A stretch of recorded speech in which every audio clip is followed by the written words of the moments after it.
What is going on, dudes and lady dudes? Welcome back to Just Nuts, guys. Today, I'm doing another review video talking about the new cards revealed for the OCG's first Rush Duel structure decks. Starter decks, I guess. Starters. Yeah, not structures. Starters.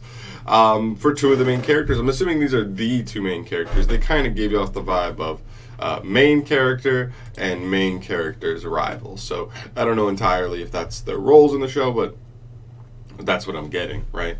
So yeah, just keep in mind, guys, this is not officially coming to the TCG yet. This is an OCG exclusive thing at the moment.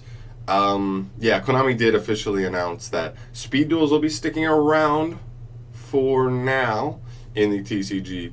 But who knows? I mean, really, like, if these are like such a huge hit, such a bigger, huge hit in the OCG than like speed duels have been here, then maybe they say like, all right, maybe this was just a better format and they move on and they started up here.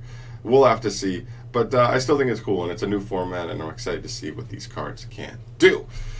Without further ado, though, let's get in. Let's start off with the new dragon boss monster of the main character's rival.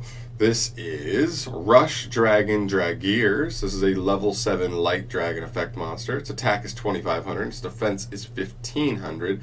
And one thing to note here is the effects are kind of set up differently, where like they have specifically one line for the cost or the requirement is how it's labeled here, and then one line for the effect, or another line going into the effect, which is really nice, and it's way simpler. It's not, where's the semicolon? Is it cost or not? It just says, this is the requirement. This is what you have to do first to even do this, and then you do it, which is really nice. I like that a lot. It'd make things a lot more simple if we had those on the regular cards, but whatever. Anyway, the requirement for this card, oh, did I say 2,500 and 1,500 are its stats, so kind of like classic boss monster fashion here. Its requirement for its effect is send the top card of your deck to the graveyard to activate. Okay, pretty easy. And the effect says this turn during a battle phase in which this card destroyed a monster by battle, this card can attack once again. Very strong. I'm assuming this format is going to be one where an effect like that could be immensely powerful. I mean, not only are the life points not 8,000, I believe, but if you can get this on and go offensive for one turn, you can just OTK. So very, very powerful effect for sure. Super easy to trigger as well. So pretty cool. Seems like it could be good in the format. And then we have some, looks like normal monsters. We have Dark Dragon Knight. This is a level 5 Dark Dragon normal monster with 1,600 attack, 1,100 defense, and it's level 5. What the heck? Why is a level 5 1,600? That's like classic Yu-Gi-Oh stuff, like high-level monsters with low stats. A Dragon Knight who leads the Dark Army. His merciless strikes are without equal. The evil sword he wields consumes the souls of his enemies, continuing to grow. I mean, he's just a bad vanilla. He's just a weak vanilla monster, so that's cool. Anyway, what is this one? So this one's number 1.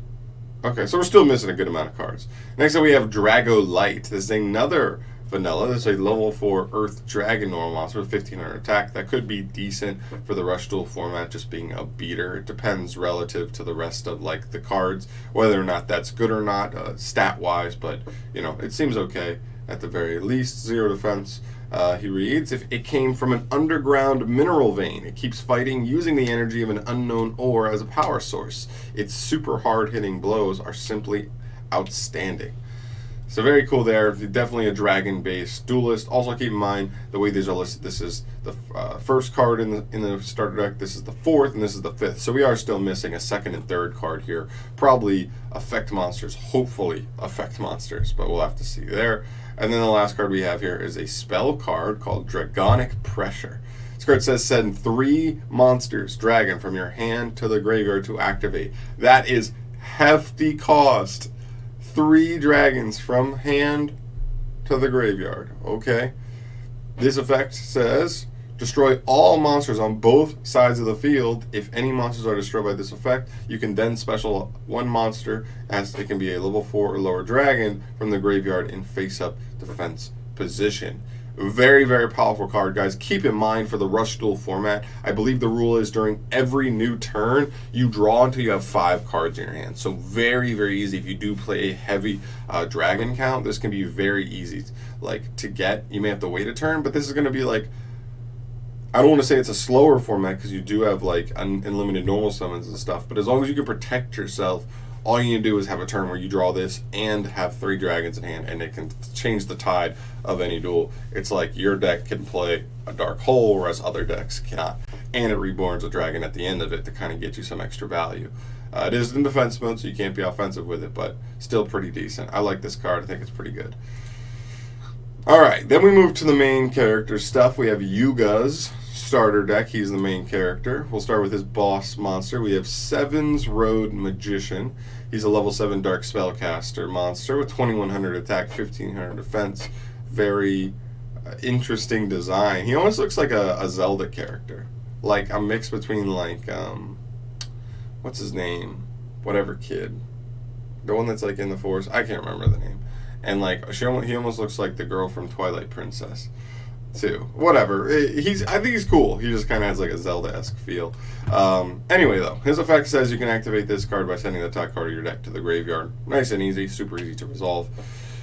The effect is this card gains 300 attack for each different attribute amongst monsters in your graveyard until the end of this turn. Keep in mind, you're just sending the top card of your deck to the graveyard just to activate this. So that by itself could get you,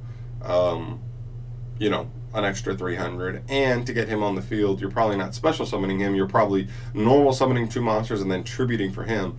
So it's very possible that just off of the mill and also off of the tribute summon, you could easily end up with a 900 point boost, putting him at 3000, which will probably be the biggest monster in the format come the beginning of the format.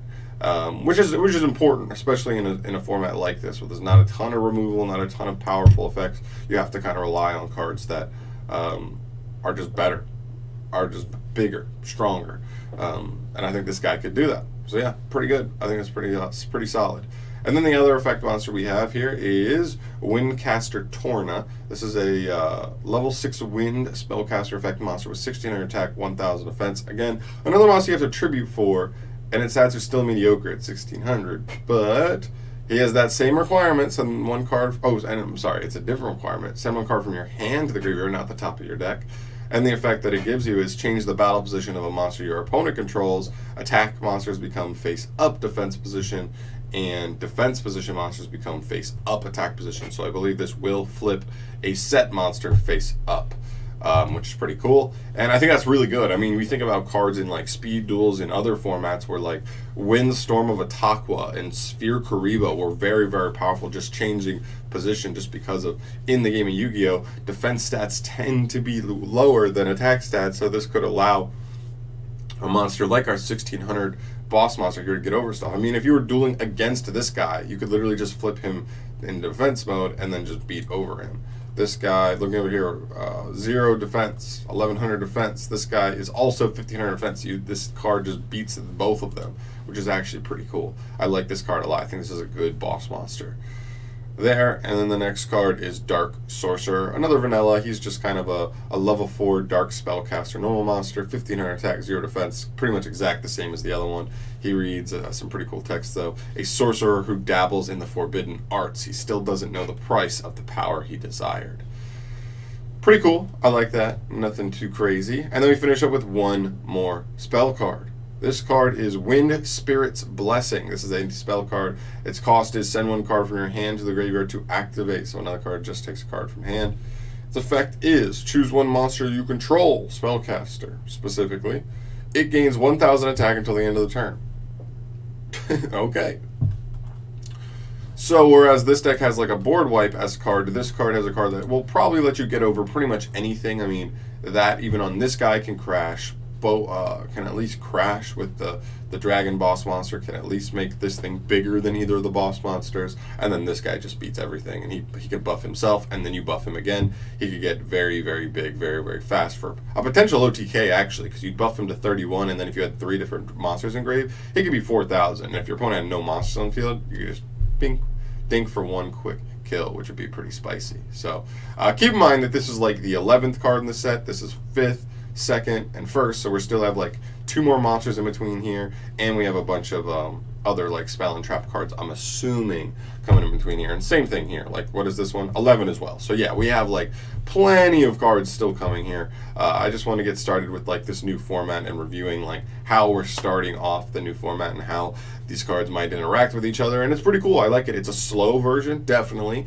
Nothing too crazy. You don't have a ton of removal effects and disruption or anything. It's all going to be like you make a push in your battle phase, your opponent makes a push back, and whoever can like own that balance a little bit more is probably going to come out in the end. So really, really cool. I think it's a really cool resource game that this format might have, and this is a cool start. I think the cards are cool. I think they look dope. Really curious to where they end up here. But yeah, those are just my opinions, guys. Thank you so much for watching. As always, subscribe to the channel if you have not yet. And if you want to see more Rush Duel stuff when more information gets leaked to see how that format might turn out. And yeah, we're going to end off there. Peace. I love it.